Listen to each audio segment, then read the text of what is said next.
Eh bien, bonjour à tous. On se retrouve en direct de l'Ethereum Community Conference pour le hackathon basé par la fondation Ethereum. Et aujourd'hui, on a un invité exceptionnel, Nandi Ba. Donc, je pense que vous le connaissez si vous avez déjà utilisé une plateforme d'immobilier tokenisée. Il a participé, par exemple, au dashboard communautaire. Et Nandi, déjà, comment tu vas? Et si tu veux te présenter ou je te présente. Oui, moi je vais très bien. Quoi te dire de plus? Je vais te laisser me présenter un petit peu et puis après je continuerai un petit peu si tu veux. En tout cas, toujours souriant. En fait, tu étais diplômé en 2022 et tu as déjà un parcours qui est énorme dans tout ce qui est Web3. Tu as participé par exemple au projet CryptoSphere, l'IMO tokenisé en France. Et pareil, tu es aussi AAV Insensitive Manager et Full Stack, apparemment, j'ai vu.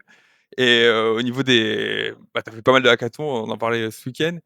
Et aussi, surtout, tu es passionné, tu aimes me transmettre, ça se voyait ce week-end en tant que, ça s'appelle mentor. Alors pour ceux qui ne savent pas qu'est-ce que mentor, c'est tout simplement quand on a des questions, on vient les voir. Et généralement, ils sont bons, ils aident à débugger.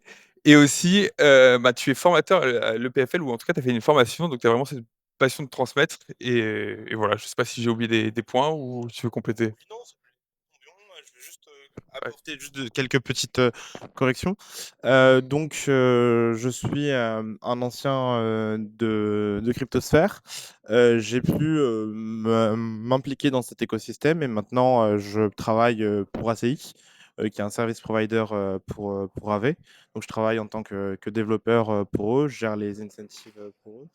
Et ce que tu as dit d'autre était bon. Le seul truc, je veux juste apporter des points parce que quand il y a des trucs qui me sont donnés et qui ne sont pas, enfin qui sont trop honorables pour ce que j'ai fait, ça va pas. Auxerre, j'ai mis quelques posts, etc. Mais je fais pas partie du tout de l'équipe qui a organisé. J'étais présent dessus. Ah, J'ai bien discuté avec eux. Et EPFL, j'ai pu venir et présenter ce qu'on faisait au niveau d'ACI, etc. Mais je suis pas prof directement à ok. l'EPFL. Par contre, j'ai été prof au niveau de l'ESILV pendant plus d'un an et mes cours sont encore donnés à l'ESILV. Donc voilà. C'est juste, je préfère corriger un petit peu pour pas qu'on me dise que j'ai pris de la réputation que je devais pas. Ok. Mais c'est bien passé au niveau de ce week-end en tant que mentor pour ETH Global. Il y a des très bonnes teams. Et puis, voilà, c'était un plaisir en tout cas de venir les aider, de venir les soutenir pour faire en sorte qu'ils aient des meilleurs retours. Enfin, des meilleures missions. Bah, top, tout ça. Et du coup, tu parlais justement de ce week-end. Et comme tu as eu un passé de participant, je voulais juste savoir, c'était quoi, par exemple, ce week-end, le projet qui t'a plus marqué ou qui t'a le plus effet wow d'un niveau technique ou peut-être fonctionnel, besoin, user fonctionnel, genre qui peut changer, comment dire, j'arrive pas à trouver mes mots, besoin métier qui est excellent et qui matche bien avec le Web3, quoi. Alors, c'est encore un petit peu difficile à répondre parce que on n'a pas encore eu les finalistes. Donc, on n'a pas vu encore les projets, en tout cas, qui ont été récompensés au niveau de ce hackathon. Moi, j'ai pu voir que ceux qui sont venus nous demander de l'aide. Donc, ça biaise un petit peu la chose. Mais j'ai pu voir des projets qui ont été basés sur Ledger avec du clear signing qui était intéressant, avec du polymarket. J'ai pu voir également des gens qui ont fait des wallets avec la possibilité de signer avec leurs yeux et qui respectent les données biométriques.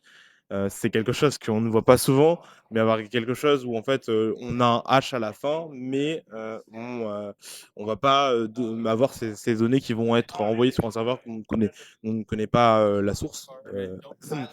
Word. Non, voilà. Il y a des projets qui ont été intéressants. J'ai vu aussi des projets en DeFi avec plusieurs projets qui ont voulu faire quelques petits trucs que j'avais comme idée. Donc, du coup, j'ai pu enfin, que j'avais un petit peu imaginé, mais j'avais pas forcément finalisé. Donc, du coup, j'ai pu discuter avec eux et j'ai certains projets qui m'ont pris plus d'une heure à discuter avec eux, mais c'était très sympa de discuter avec eux et de les aider pour cela, quoi. Et j'espère que les projets que tu as vus sont récompensés. Et je voulais savoir. Déjà, première question, parce que tu as parlé Cryptosphère et tu les as aidés.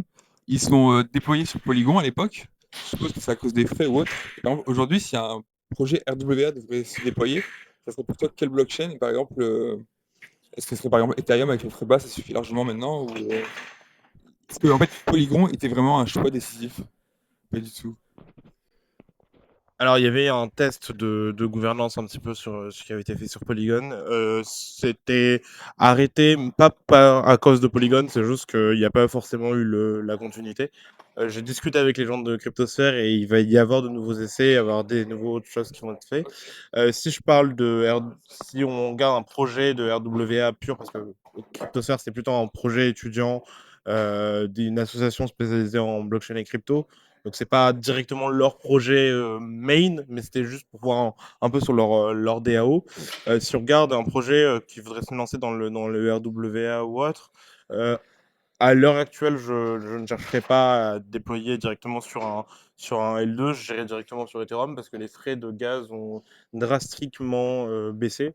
Et donc, je pense qu'on peut les mettre directement sur Ethereum. Gnosis était un bon choix à l'époque, par exemple, où Polygon était un bon choix à l'époque, mais vraiment avec les frais de gaz qui ont drastiquement baissé, je pense que Ethereum est le mieux. C'est là en tout cas où on pourra avoir le plus de composabilité. Après, il faut toujours considérer que bah, il y a ça coûte un petit peu. Donc vraiment, si on est très très proche des frais de gaz, on veut vraiment minimiser au plus petit. Là, oui, on peut peut-être aller sur un L2, mais vraiment si c'est pas problématique d'avoir des transactions de l'ordre de 10 centimes. Faut pas hésiter à aller sur Mainnet parce que ça fonctionne bien, très bien maintenant. Donc voilà. Moi, les plus grosses transactions que j'ai fait récemment m'ont coûté peut-être 1,50 € et j'ai bundle 30 transactions dans la même DX. Généralement, Donc c'est des voilà. frais bas en plus. Voilà. Ouais, ou sinon, c'est déployer des smart contracts qui coûtent un petit peu, mais bon, ça ne coûte pas des sommes folles. Ok. Bon, en tout cas, c'est super intéressant. Enfin, je pensais pas que c'était autant poussé. Et pareil, du coup, tu as parlé des différentes blockchains et des frais de gaz. Et aussi, un des rôles de ACI, c'est justement de faire des incentives quand, par exemple, bah, AAV ou quoi se déploie sur un nouveau market, sur une nouvelle blockchain. Et du coup, quel est le rôle des incentives et surtout, comment elles se financent et comment vous mesurez la performance? Parce que je suppose que c'est pour attirer des capitaux, un volume global. Et comment vous mesurez ça dans le temps et à quel moment vous dites, bah, stop, on arrête, quoi? Est-ce que c'est à une date limite, par exemple, ou c'est quand un capital est atteint, ou par exemple, ça ne marche pas du tout, vous arbitrez et dites, bon, on arrête? Alors, faut savoir que en fait, au niveau des incentives, les incentives, elles sont souvent payées par des acteurs externes, en tout cas pour Aave, ils sont payés par des acteurs externes. Donc ça peut être ou la chaîne ou l'émetteur d'un stablecoin ou d'un token en fait de façon générale. Et donc en fait c'est eux qui vont définir le budget d'incentive. Alors ça peut être quand c'est sur un déploiement, ça va être souvent une discussion qui va être faite en amont avec la chaîne pour être certain du budget qu'on va avoir. Et ensuite, on va discuter avec eux comment on distribue, mais on a déjà ce budget qui est sécurisé. Au niveau des émetteurs, d'un émetteur de stablecoin, en fait, vu qu'on distribuait son argent, c'est lui qui décide quand il finit, quand il ne nous donne Ok. plus d'argent. Par contre, dès le moment où on lance une campagne sur une date donnée, on doit avoir l'argent dans notre wallet et toute campagne initiée devrait être terminée. Voilà, Ok. c'est la nécessité. Notre but, c'est de faire en sorte de défendre aussi la position des token holders, la position de nos utilisateurs et faire en sorte que toute promotion correspond à une réelle distribution. Voilà. À part si vous voyez une APR qui est complètement délirante et qu'il y a un bug, par exemple, sur nos prestataires, là, à ce moment-là, voilà, mais tout ce qu'on dit en tant que, voilà, on lance un, un programme d'incentive ou autre, on ne peut pas le terminer à n'importe quel moment, ça sera terminé à un renouvellement. Et voilà, c'est juste qu'il n'y aura plus de budget à partir de celui-ci. Mais on essaye le plus possible d'avoir les budgets en amont pour être certain que ces budgets seront payés et pas avoir des scandales qui arrivent par la suite, quoi.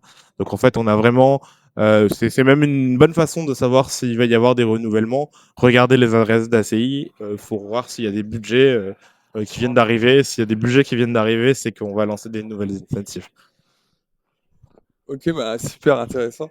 Et toi, je savais pas du tout du coup que c'était managé comme ça ou autre. Je pensais que c'est par exemple un fonds d'AAV ou quoi qui décidait.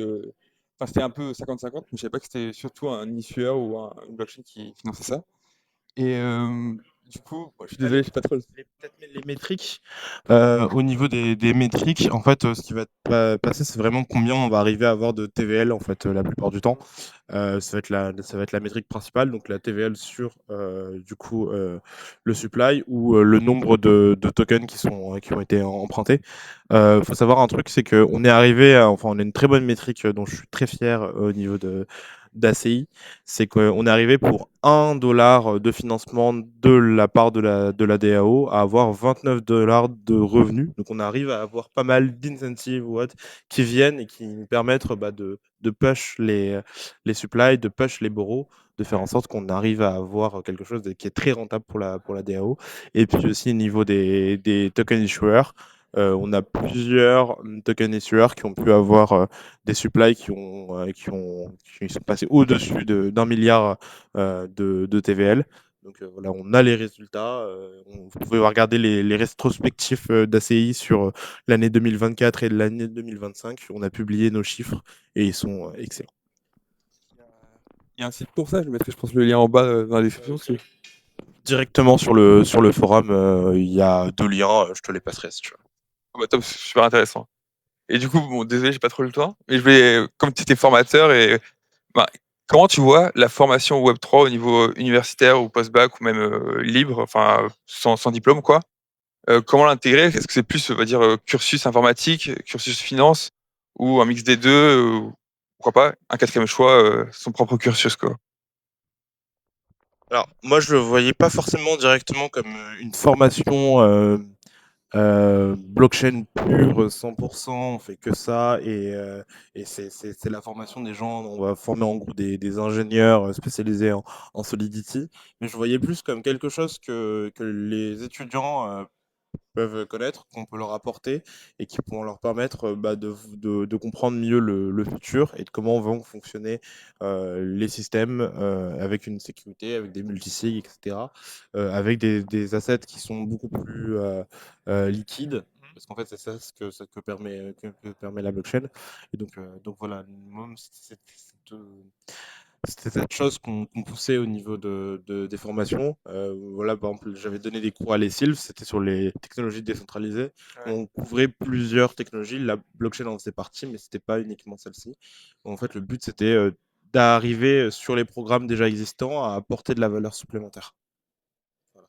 Super intéressant. En tout cas, merci. Et voilà, en tout cas, merci pour ton temps, Nandiba. Et j'ai une dernière question pour toi. Tu préfères Angela Merkel ou Merkel Tree? C'est vraiment une question, ça. Merkel Tree, bien sûr. Allez, ciao. Ciao. Merci.